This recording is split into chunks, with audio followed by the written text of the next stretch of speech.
Trevor Gibb has been the superintendent at Quetico Provincial Park for more than a decade, starting as a superintendent in 2014. Uh, he recently completed his last day as the park superintendent, transitioning into a new role in the Canadian government. And joining us now for some reflections on his time at Quetico, it's Trevor. Trevor, good to see you and talk to you again. Good to see you too, Joe, and thanks for having me on. Absolutely. Yeah. I mean, definitely some bittersweet news, a new position, probably exciting for you, but you've been a wonderful contact and resource for information for the media outlets here for, as I said, over a decade. So let's talk about that. You started in 2014 as the superintendent, and was that always the role that you had, or tell us about your different positions at Quetico? Yeah, that's right. So I came over to Quetico as the park superintendent, and I've been in that role since 2014. So not a lot of change over that time. Okay, and I remember Janice Manichuk, who's of course the longest serving ranger in Quetico Park history, and has a lot of people make a connection between Janice and Quetico, certainly at Cache Bay. That she described you to me as the new young fella when I was first talking with Janice about when you were hired, and we kind of started similar timelines as far as in this region. How old are you, Trevor? When we think about Janice describing you as the new young fella, it's the superintendent. Well, that's a secret, Joe. No, I'm just kidding. I'm 42 now. So okay. When I was that young fella, I would have been I guess just over 30. Yeah, right. So that seems a fair comparison for Janice, the longest serving ranger, to kind of toss out that sentiment. So I mentioned that you're moving on and changing from at least Quetico Park. Tell us your new role in that you'll be doing now that you're gone from Quetico. Yeah, so the new position I moved into is a supervisor position with the Ministry of Natural Resources in the Northwest region of Ontario. And that's the Northwest region is like Quetico, correct? Or is that broader than that? It's geographically, it's essentially everything west of northern Lake Superior and everything, north all the way up to Hudson's Bay. Wow. Okay. And so when you say Ministry of Natural Resources, is this more like dealing with fish and wildlife as opposed to park regulations and so forth? That's right. Yes. Yeah. Okay. Well, will you still be working in Quetico? Like, is Quetico still part of this territory? So I won't be working in Quetico anymore, but I'm still living in Atikokan. So I'll be paddling and skiing and fishing in Quetico on the weekends still. I won't be moving far from the park that I love. Mm-hmm. Well, what about the more day-to-day connection to Quetico? What are some things that you'll miss about the park and in your job? I spent a lot of time, reflecting on my time at Quetico as my time wound down there, and I think, there's obviously the landscape, the lakes, the forests, rivers. It's just such a beautiful piece of geography. But so I'll miss that. But I think the key thing I'll miss is the people. The people that are connected to Quetico. I will miss so much. The people that work at the park, the people that paddle in the park. Folks that work with NGOs that support the park, and our partner Indigenous nation, Gkich'uwin'ang Laclacroix. So yeah, I'm definitely gonna just miss, being a part of all that and being connected with those people. Mm-hmm. Most of the visitors to Quetico come from the United States. I think it's like 80% in that range somewhere. And so we've got this pause on the remote area border crossing permits, that program's permits right now. And I've reached out to you, and we've corresponded, in November, December, a little bit in January here now too. about that and sort of the mounting concern from some of the outfitters on the Gunflint and Ely side of the BWCA in particular. But I've asked you about the ranger station at Cache Bay and so forth. What does this mean for Quetico heading into the 2025 paddling season? And we still got this uncertainty around RABC permits. Yeah, right now we're waiting for further information from Canada Border Services Agency, who administers the RABC program. And in terms of impacts on park operations, we haven't made any decisions around the 2025 operating season yet. And we're encouraging people to book their trips as normal at this point. Okay. Anything else you can say? I know when we start to wade into government to government, then to the media, can be some sticky waters. But is there anything else you can say just about what you've heard from CBSA or anything else about what's going on with RABCs? Not until we receive more information. We're just currently waiting on more information from the Border Services Agency. So we're hoping to hear something soon. But at this time, I can't really, without more information, I can't say much more. Yeah, so in other words, it sounds like you're not being directed not to share things that you know. It sounds like from how you're presenting what you're saying, that you don't know what's going to happen with our ABCs. That's correct, yes. Okay, fair enough, Trevor. Well, let's talk about some major things that you've been through in the past decade plus as the superintendent. Of course, COVID and the park closures come to mind immediately. Wildfires on a scale that we haven't seen in the BWCA since that time, since 2014. So some major wildfires that have happened in Quetico. What are some of the most challenging things that you've been through? And maybe it's those, maybe it isn't. Well, you pinned it with the 2021 fire season. That was easily the biggest challenge of my time at Quetico. Having fire on the landscape is an important part of maintaining the ecological integrity of the park. And,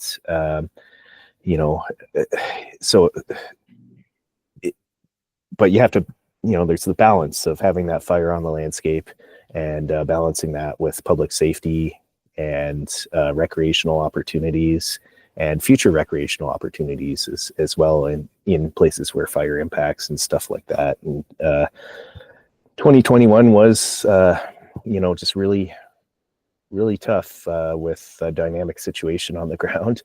And, we were also at that time dealing with border restrictions related to the COVID-19 pandemic. So it was, we had to deal with a lot of change with backcountry area closures, entry station closures, redistributing staff around the park, redistributing visitors around the park. And eventually in 2021, complete closure of the backcountry and getting backcountry campers out of the park. So it was, very, very busy summer. Wow. And Quetico has a different approach than the Forest Service. So the provincial park government of Ontario has a different approach than the U.S. Forest Service in terms of wildfire, where it's healthy and fires are allowed to burn in Quetico is largely the approach, or is it more tactful than that? So how we manage fires is dictated by the Quetico Fire Plan, and where there are opportunities, where resources allow, and where the fire would fall within the parameters of the plan, there are opportunities to let fire burn naturally.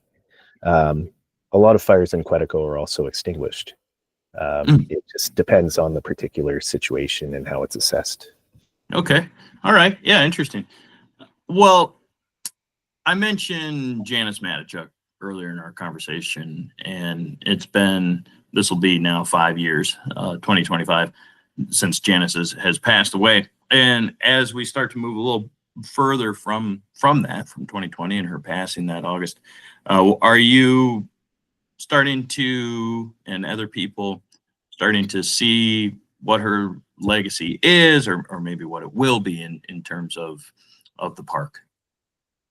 Yeah, Janice was our longest serving backcountry ranger, as you, I think, mentioned earlier in the interview. And she's still, she's dearly missed by our park visitors and by our park staff. And I think, part of her legacy is sort of living on with our campers and with our staff that she interacted with. And she, really stressed the protection of the park and made sure that everybody that passed through the Cache Bay Ranger Station was going to have a safe and enjoyable trip into the park, but also respect the park environment and leave the park more beautiful than it was before when they leave. And she shared that with many park staff that she trained and influenced over the years. So she influenced, countless campers, countless paddlers that came through the Cache Bay entry station, but also many park staff at Quetico.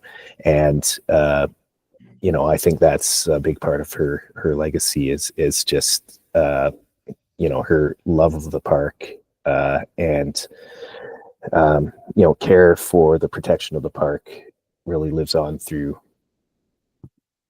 staff and park visitors.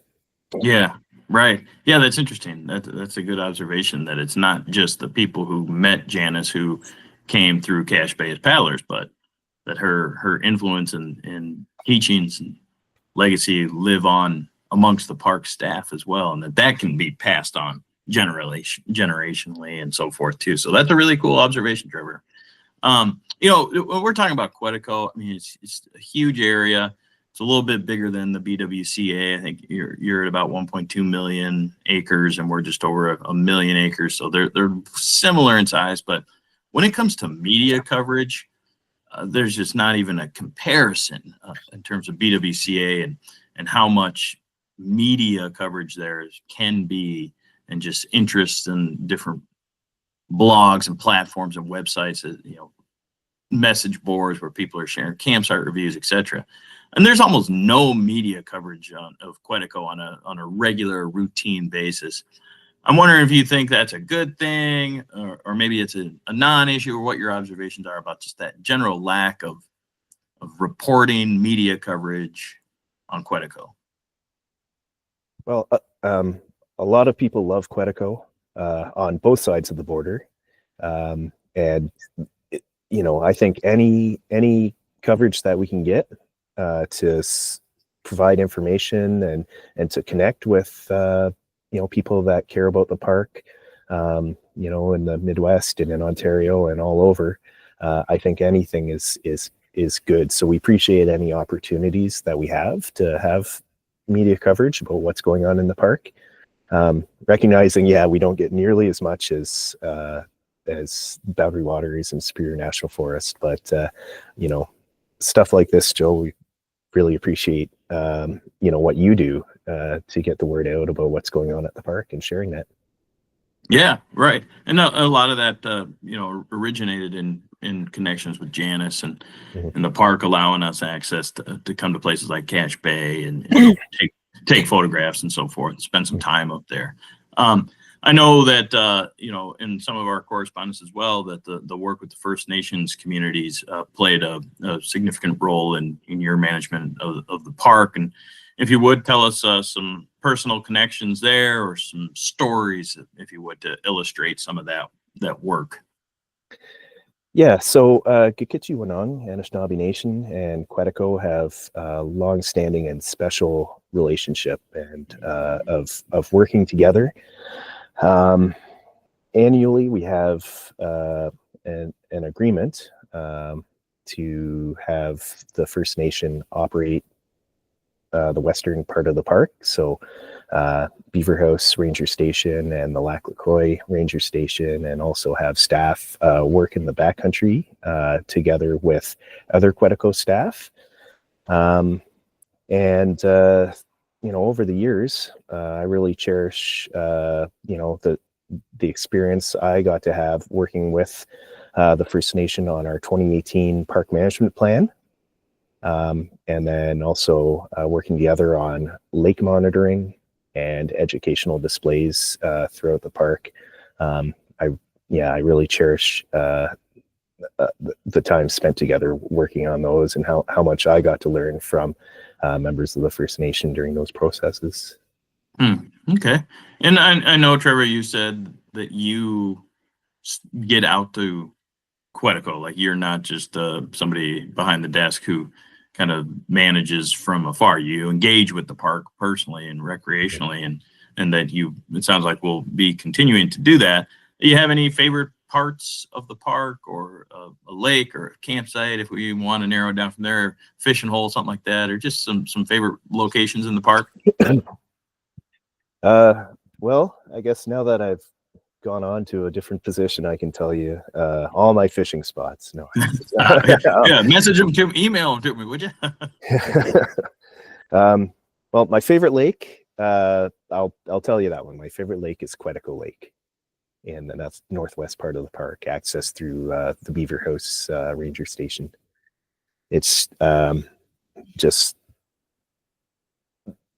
I don't know how to describe it. It's just the feeling I get when I'm paddling on that lake is special. There's so many special features in that area, cultural and environmental, and just some beautiful campsites, good fishing, beautiful clear water. And I know, the same could be said for countless lakes in Quetico, but somehow Quetico Lake is the one that resonates with me the most.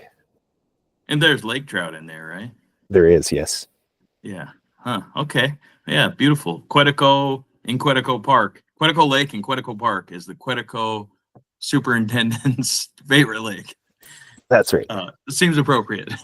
The outgoing superintendent has recently. When was your last day as superintendent officially, Trevor? My last day was last Friday. Okay.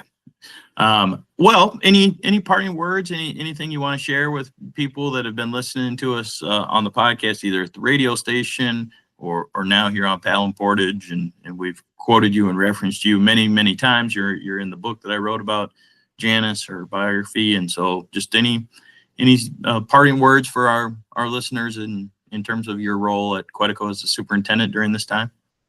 Yeah, so I assume most people listening to this have some connection to Quetico and Boundary Waters, and I'm sure many of you have paddled or continue to paddle in Quetico, and I just want to thank you for visiting our park and caring about it, and encourage you to keep visiting the park in the future. It's just a special place, and one of the best places to go canoeing in the world, in my opinion.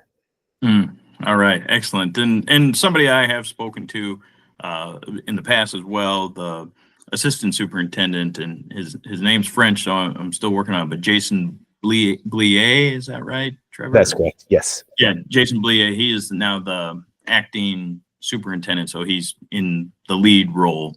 So for communication around things like RABCs and Cache Bay and so forth, for this summer, I'll be communicating with Jason moving forward, just so our listeners are aware of that. But today we're speaking with Trevor Gibb. He has been the superintendent at Quetico Provincial Park since 2014. You've shared a lot of very important information with us too over the years, Trevor, and I really appreciate that tremendously, and want to say personally thank you for that, and all the stories about Janice in particular. But during those fires, there was great communication in 21 that you referenced, and just a very healthy professional relationship between the media outlets here in Minnesota and at Quetico. So thank you for that, Trevor, and all the best on your new opportunity with the Ministry of Natural Resources, and hopefully we'll be able to connect through that somewhere down the line. Thank you so much for everything, Trevor. Thanks, Joe.